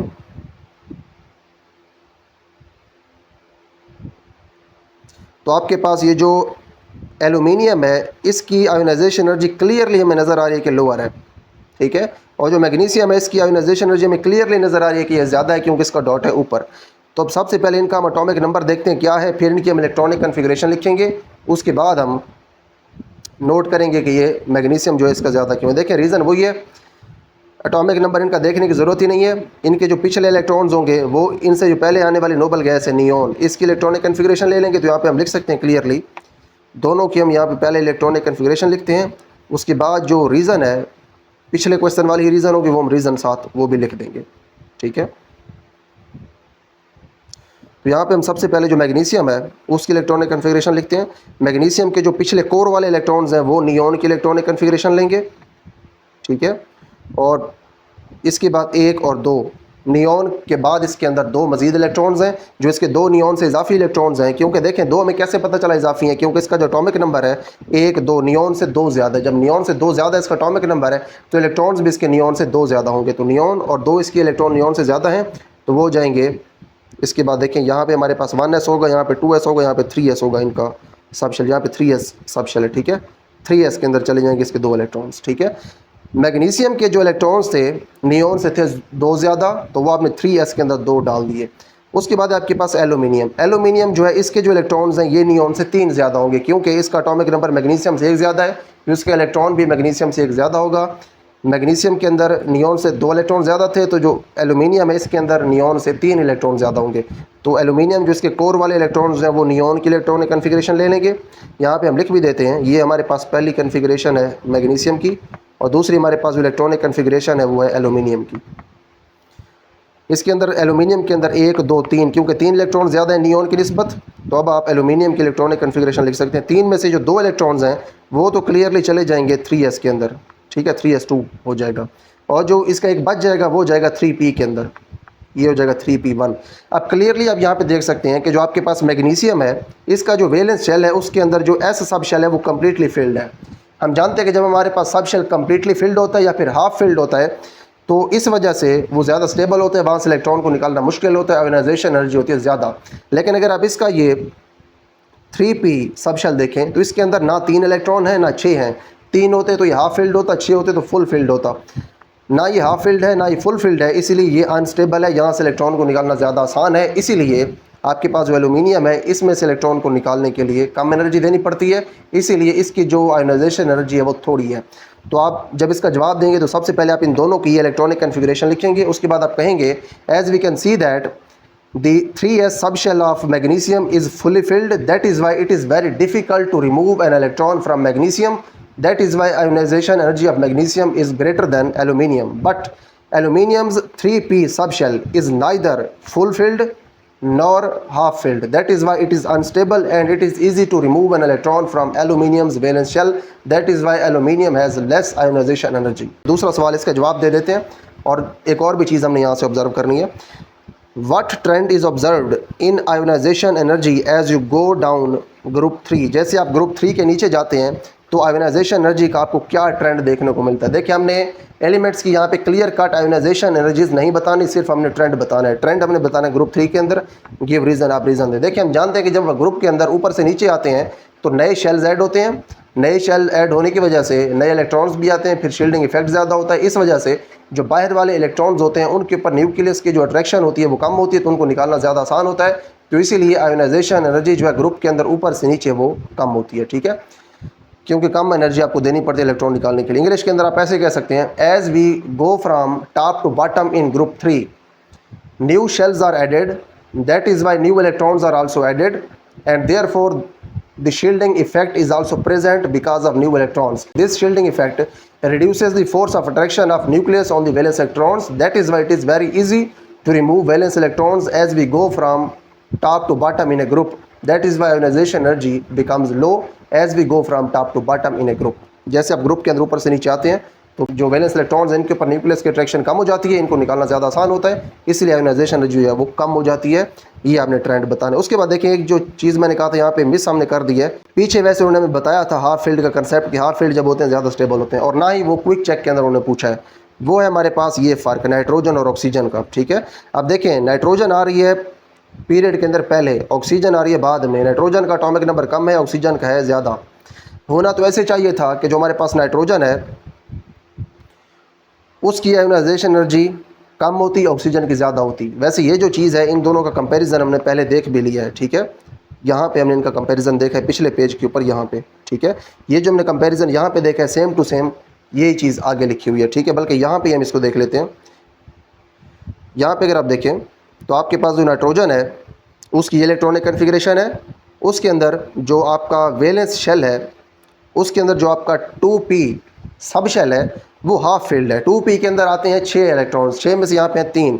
ये क्योंकि हाफ फील्ड है ये ज़्यादा स्टेबल है आपके पास नाइट्रोजन, तो इसीलिए इसमें से इलेक्ट्रॉन को निकालना ज़्यादा मुश्किल है, तो आपको एनर्जी ज़्यादा चाहिए, ठीक है। लेकिन अगर आप ऑक्सीजन को नोट करें तो ऑक्सीजन की ये आपके पास इलेक्ट्रॉनिक कन्फिग्रेशन है। यहाँ पे आपके पास जो सब शेल है आपका 2p सब शेल है वो हाफ फील्ड नहीं है, इसके अंदर है 4 इलेक्ट्रॉन्स। क्योंकि हाफ फील्ड नहीं है तो इसलिए कम स्टेबल है, लेस स्टेबल है, तो इसलिए इसके लिए आपको चाहिए थोड़ी एनर्जी और आप इलेक्ट्रॉन को आसानी से यहाँ से निकाल सकते हैं। तो इसीलिए यहाँ पे आपके पास जो नाइट्रोजन है इसकी आयोनाइजेशन एनर्जी ज़्यादा हो गई, क्योंकि इसका जो वैलेंस सब शेल 2p है वो हाफ फील्ड है और ये ज़्यादा स्टेबल है, तो यहाँ पे आयोनाइजेशन एनर्जी ज़्यादा हो गई। और जो ऑक्सीजन है इसकी जो आपके पास आयोनाइजेशन एनर्जी है कम है, क्योंकि ये लेस स्टेबल है। तो देखें यहाँ पे हमारे पास वो जो इंपॉर्टेंट पॉइंट था वो क्लियर हो गया। यहाँ पे हमने देख लिया कि हमारे पास जो नाइट्रोजन है उसका डॉट इस ग्राफ के अंदर ऊपर क्यों है और जो ऑक्सीजन है इसका डॉट नीचे क्यों है। नाइट्रोजन का डॉट ऊपर इसलिए है क्योंकि नाइट्रोजन का जो 2p सब शेल है ये हाफ फील्ड है, स्टेबल है, यहाँ से इलेक्ट्रॉन निकालना मुश्किल है, आयोनाइजेशन एनर्जी ज़्यादा हो जाएगी। लेकिन जो ऑक्सीजन है इसका जो 2p सब शेल है ये हाफ फील्ड नहीं है, अनस्टेबल है, इसलिए यहाँ से जो एनर्जी है आपको कम चाहिए इलेक्ट्रॉन निकालने के लिए, तो इसलिए इसका डॉट आ गया नीचे। तो यहाँ पे देखिए हमारे पास जो आयोनाइजेशन एनर्जी है इसका टॉपिक कंप्लीट हो गया। तो देखिए हमने स्टार्ट किया था फर्स्ट आयोनाइजेशन एनर्जी की डेफिनेशन से। सबसे पहले हमने ये देखा कि जब आप पहला इलेक्ट्रॉन निकालते हैं उसके लिए आपको जो एनर्जी चाहिए होती है उसको आप कहते हैं फर्स्ट आयोनाइजेशन एनर्जी।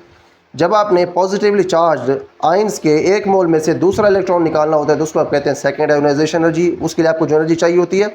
और जो तीसरा इलेक्ट्रॉन निकालने के लिए आपको जो एनर्जी चाहिए होती है उसको आप कहते हैं थर्ड आयोनाइजेशन एनर्जी। उसके बाद हमने ये देखा कि जो exact number of ionization energies है वो कोरिस्पॉन्ड करता है एटॉमिक नंबर के साथ, यानी कि जितना एटॉमिक नंबर होगा उतने इलेक्ट्रॉन्स होंगे, उतने इलेक्ट्रॉन्स को आप निकाल सकते हैं, तो उतनी टोटल आयोनाइजेशन एनर्जीज होंगी किसी भी एलिमेंट की। उसके बाद हमने फैक्टर्स देख लिया आयोनाइजेशन एनर्जी के ऊपर जो इफेक्ट करते हैं। यहाँ पे हमने न्यूक्लियर चार्ज देखा, साइज ऑफ एटम और आयन देखा। उसके बाद हमने इलेक्ट्रॉनिक अरेंजमेंट देखी कि इलेक्ट्रॉनिक अरेंजमेंट जो है ये किस तरह से इफेक्ट करती है, शील्डिंग इफेक्ट कैसे इफेक्ट करता है। उसके बाद स्पिन पेयर रिपल्जन जो है ये कैसे इफेक्ट करती है आयोनाइजेशन एनर्जी को। और उसके बाद एंड के ऊपर हमने देखा कि पीरियोडिक ट्रेंड्स जो आयोनाइजेशन एनर्जी के वो क्या हैं, यानी कि पीरियड के अंदर लेफ्ट टू राइट कैसे ये चेंज होती है और ग्रुप के अंदर टॉप टू बॉटम ये कैसे चेंज होती है। और उसके बाद ये हमने इसका मोस्ट इंपॉर्टेंट ग्राफ भी देख लिया और एंड के ऊपर हमारे पास जो क्विक चेक था उसको भी हमने देख लिया। तो यहाँ पे हमारे पास ये जो टॉपिक है आयोनाइजेशन एनर्जी का ये कंप्लीट हो गया। इसके बाद अगले लेक्चर के अंदर हम इंशाल्लाह अपना नेक्स्ट टॉपिक यानी कि इलेक्ट्रॉन अफिनिटी उसको स्टार्ट करेंगे।